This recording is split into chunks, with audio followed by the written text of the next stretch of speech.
जिसके जीवन में तीन चीजें तादाद से ज्यादा बढ़ जाती है। त्रिविधम नरकस्यदम द्वारम नाशनम आत्मा कामः क्रोधः तथा लोभः तस्मात् एतत्त्रयम् त्यजेत्। अर्जुन, हर मनुष्य के भीतर काम, क्रोध, लोभ सूक्ष्म रूप में छिपे रहते हैं। अवसर पाकर, समय पाकर ये काम, क्रोध, लोभ अंकुरित होते हैं, विकसित होते हैं और विशाल रूप धारण करते हैं। बीज को यदि पत्थर पर रख दिया जाए उसमें अंकुरण नहीं होगा, ना तो बीज वृक्ष बन सकेगा। लेकिन उसको सही जलवायु मिल जाए, सही मिट्टी मिल जाए, अनुकूल वातावरण मिल जाए, छोटा सा बरगद का बीज विशाल वृक्ष का रूप धारण करता है।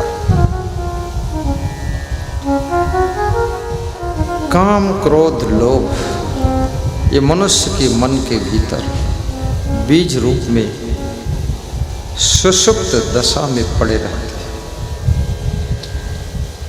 कभी अवसर मिलता है, अनुकूल स्थिति जब आती है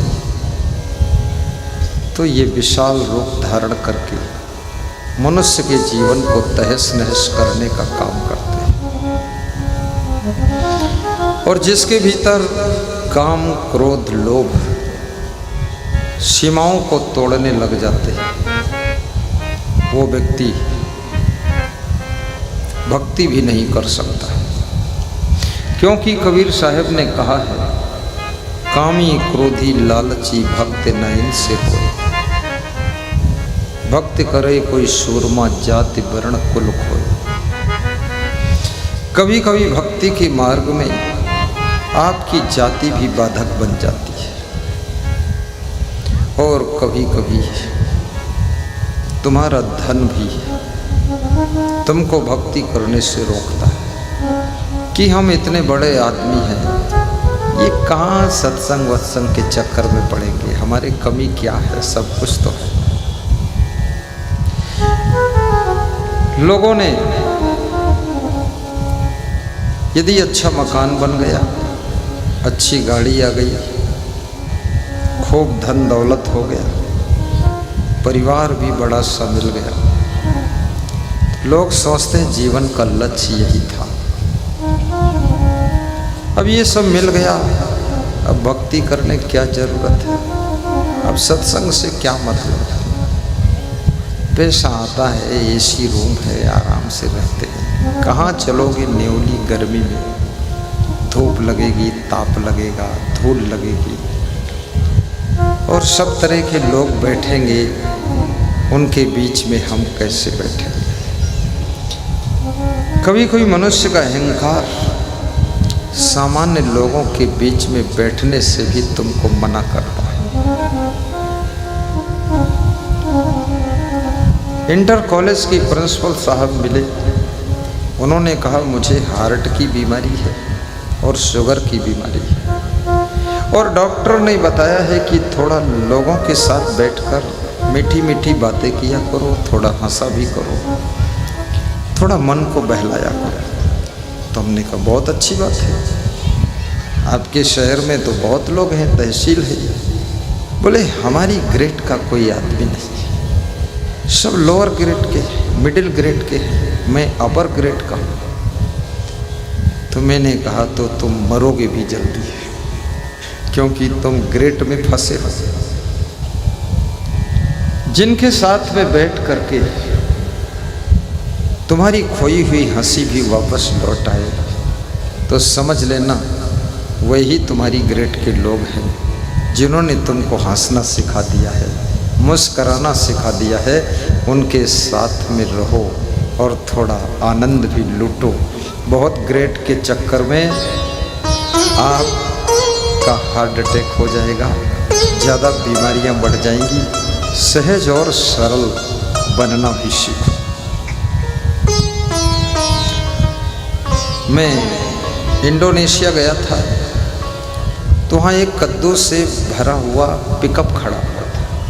मैंने उनसे बात किया, तो उनको भी हंसी आई, हमको भी हंसी आई। उन्होंने कहा मैं आपको कद्दू दान करूँगा। मैं और हंसा कि कद्दू में क्या करूँगा इंडोनेशिया में, जिसके यहाँ ठहरा हूँ वहाँ कद्दू लेकर जाऊँगा, वो हमको भी हंसेगा गुरुजी कद्दू लाए। और फिर बताऊँगा कद्दू दान मिला है, तो बोलेगे इनको कद्दू दान मिला है और कुछ मिला ही। लेकिन उस आदमी से बात करके मुझको खुशी मिली और उसको बहुत खुशी मिली। हालांकि वो कद्दू वाला ड्राइवर और वो जो पिकअप का मालिक, उनका हमारा ग्रेट बिल्कुल मैच कर गया।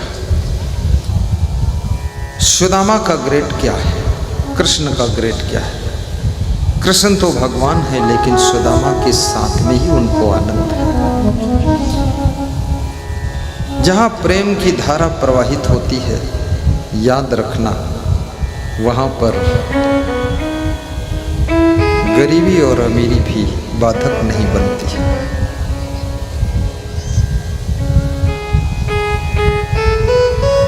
भगवान श्री राम ने जब शिवरी को भक्ति के बारे में समझाया था, उन्होंने कहा था कि शिवरी तुम्हारी भक्ति से मैं प्रसन्न हूँ। शिवरी ने कहा हे भगवान, मुझे मालूम नहीं है कि भक्ति कैसे की जाती है और भक्ति क्या चीज है। मैं तो आपकी स्तुति वंदना भी करना नहीं जानती हूँ। कितनी महिलाएं पूजा पाठ करती हैं, ना उनको श्लोक मालूम है, ना कोई मंत्र मालूम है, अपने मुंह में ही बुदुर बुदुर कुछ कहती हैं। अब जो भी भगवान का नाम लेती होंगी, शंकर भगवान की जय, शंकर भगवान की जय, या हनुमान जी की जय, या दुर्गा देवी की जय, मंत्र वंत्र तो आता नहीं। एक माता जी बुदुर बुदुर बोल रही थी, मैंने उससे पूछा कौन सा मंत्र पढ़ रही हो? बोले मंत्र वंत्र तुम लोग पढ़ो, साधु संत हो, हमारा मंत्र स्वतंत्र है। हमने कहा क्या बोल रही हो? उसने कहा हम यही बोलते हैं कि सब देवी देवता की जय, सब देवी देवता की जय, और संत गुरु की जय, और सबकी जय, और बस हो ही गया हमारी पूजा हो गई। शिवरी सरल भाव से भक्ति कर रही है। शिवरी क्या कहती है? कही विधि स्तुति करहूँ तुम्हारी, अधम जाति जड़ मति में भारी। हे राम, किस प्रकार से मैं, किस विधि विधान से आपकी स्तुति वंदना करूं, पूजा करूं? मैं अधम जाति की। राम की आंखों में आंसू आ गए कि अधम जाति, भक्त से श्रेष्ठ कौन हो सकता है? जिसके मन में भक्ति भरी है, जिसके हृदय में भक्ति है, आंखों में भक्ति है, बुद्धि में भक्ति है, उससे श्रेष्ठ और कौन हो सकता है? शिवरी, तुम कैसे कहती हो कि मैं अधम जाति की?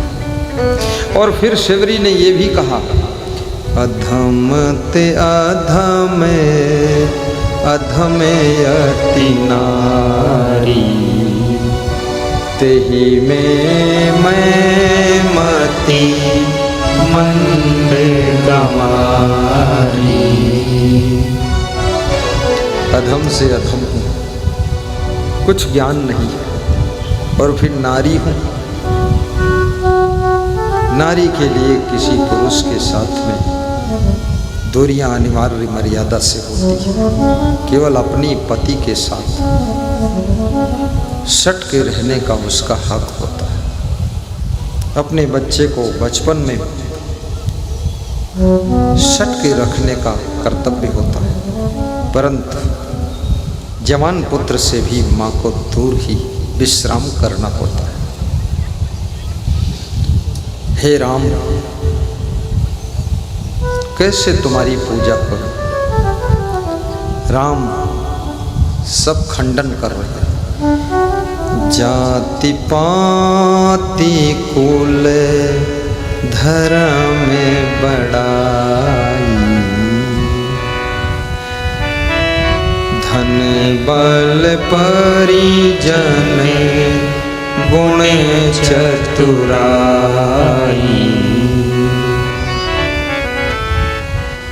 जाति पाति कुल धर्म बड़प्पन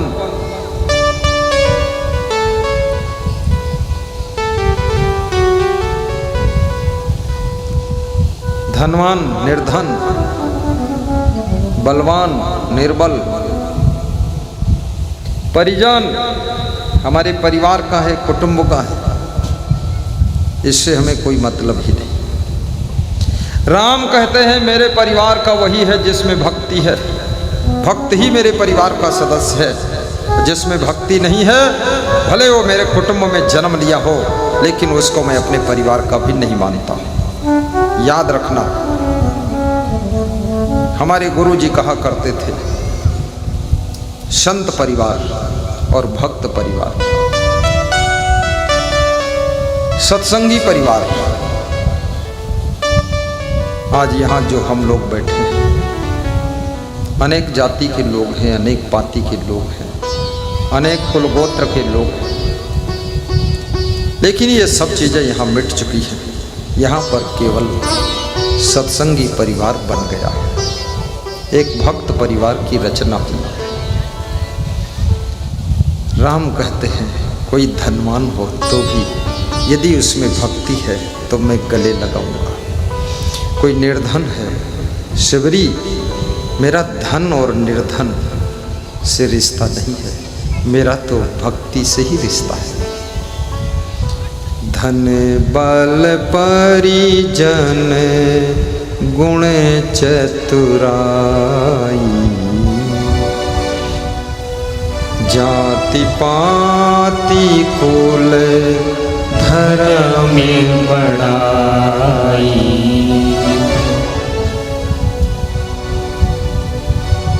भक्तिहीन नर सोहहि कैसे, बिनु जल बारिधि देखिए जैसे, लवण बिना बहु व्यंजन जैसे।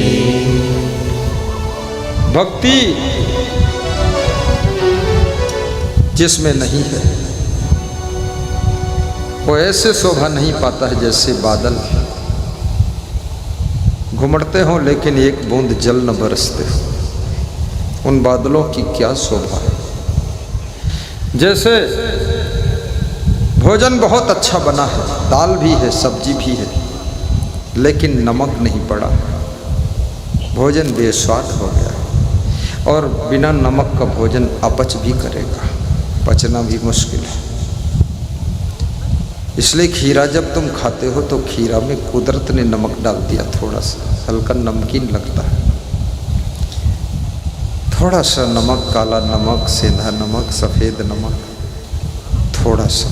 ज़्यादा नमक खाने से बीपी हाई होता है, फिर गुस्सा आती जाता है। कम खाइए, रोज़ खाइए। शक्कर बिल्कुल नहीं खाओगे दिमाग कमज़ोर हो जाएगा। दिमाग को मीठा बहुत अच्छा लगता है, मीठा देखते ही मन होता खा लूँ, उठा लूँ, ले लूँ। क्यों? क्योंकि दिमाग को मीठा से बहुत ताकत मिलती है और घी से बहुत ताकत मिलती है।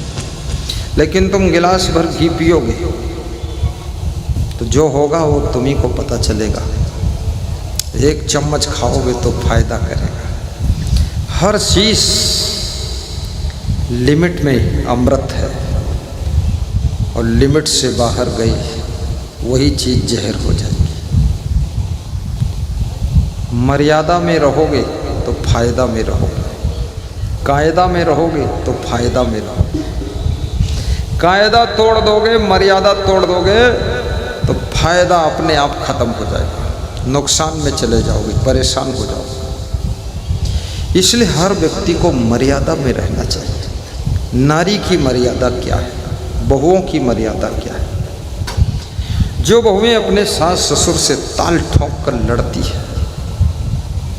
मोंगरी उठाकर सासू को रपटाती है और सासू भागकर किचन में जाती है। ससुर भी पीछे पीछे जाता है अपनी बुढ़िया को बचाने के लिए, और ताकतवर बहू मोगदर घुमा रही है, चक्र सुदर्शन घूम रहा है। प्रयागराज में एक सासू और ससुर दोनों कह रहे थे कि 2 बार हमारी बड़ी बहू ने रपटाया है मारने के लिए। हमने कहा बच गई तुम? बोले बच क्या गई, मेरा पति बचाया है, नहीं तो मार देती। हमने कहा डंडा लेकर मारने दौड़ी? बोले डंडा जो मिल जाए उसी से मार देगी। तो हमने कहा तुम्हारी बहू तो रो रही थी, कह रही थी हमको कुछ नहीं चाहिए, परिवार का प्रेम चाहिए। अरे बोले वो रोती है और हमको भी रुलाती है, बहुत खतरनाक है। प्रेम विहीन परिवार दुख के दलदल में डूब जाता है, और जिनके हृदय में प्रेम नहीं है, याद रखना उनको सुख मिलने वाला